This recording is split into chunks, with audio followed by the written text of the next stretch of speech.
पैलवान कुठलं गाव? बावधन. बावधनचे का? हो. बरं, कुठे प्रॅक्टिस करताय?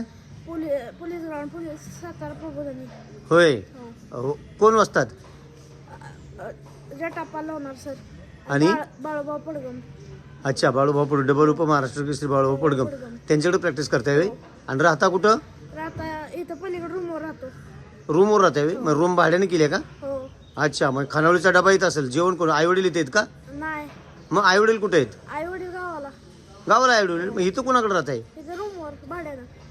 भाड्याने राहताय होय? हो. मग इथं जेवणाचं तुमच्या हाताने करतो कोण बनवतं? आम्ही. तू स्वतः बनवतो काय? हो. काय बनवता जेवण तुम्ही? स्वतः बनवताय हातानं? हो, काय असेल ते भाजी ते बनवायचं.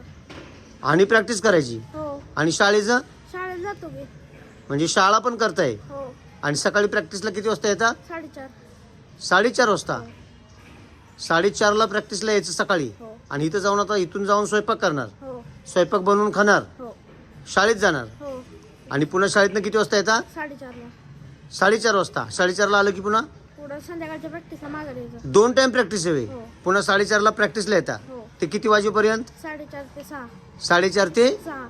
4:30 ते 6 प्रॅक्टिस. हो. आणि पुन्हा पुढं पुढं परत घरी जाऊन रूमवर जाऊन स्वयंपाक करायचा. हां. आंघोळ करून इथून रूमवर जाऊन स्वयंपाक करायचा. 9:30 पावणे 10 पर्यंत झोपायचं. आणि 10 वाजता उठून पुन्हा 4:30ला उठून परत. पुन्हा सकाळी 4:30ला उठायचं. हो.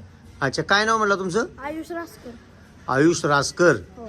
वा वा वा, अभिनंदन तुमचं. खूप छान प्रॅक्टिस करा. आणि ही आता थंड पाण्याने आंघोळ चालली आहे हो. का? रोज इथं या गार पाण्याने आंघोळ करता का? हो. अच्छा अच्छा अच्छा अच्छा. पैलवान काय नाव? आयुष रासकर. आयुष रासकर, बावधन, हो. वाई तालुका, हो. सातारमध्ये इथं राहते. छान, खूप खूप अभिनंदन. आत्ता आपण ज्यांना भेटलो ते पैलवान रासकर 7वीच्या वर्गात शिकतायत. आणि या वयामध्ये स्वतः हातानं स्वयंपाक करून खाणे, सकाळी गार पाण्यानं आंघोळ करणे, 4:30 वाजता उठून प्रॅक्टिस करणे, आणि पुन्हा सकाळी जाऊन स्वयंपाक करून पुन्हा 10 ते 5 शाळा, आणि पुन्हा संध्याकाळची प्रॅक्टिस, असा यांचा नित्यक्रम आहे. हा महाराष्ट्र घडवण्यासाठी व्यसनमुक्त, सुसंस्कृत आणि सदाचारी युवक कशातून घडतो?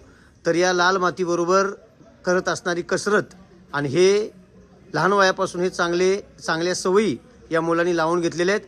खऱ्या अर्थानं जर पाहिलं तर महाराष्ट्राचं भविष्य कोण असतील तर हे पैलवान असतील. पैलवान धन्यवाद. धन्यवाद.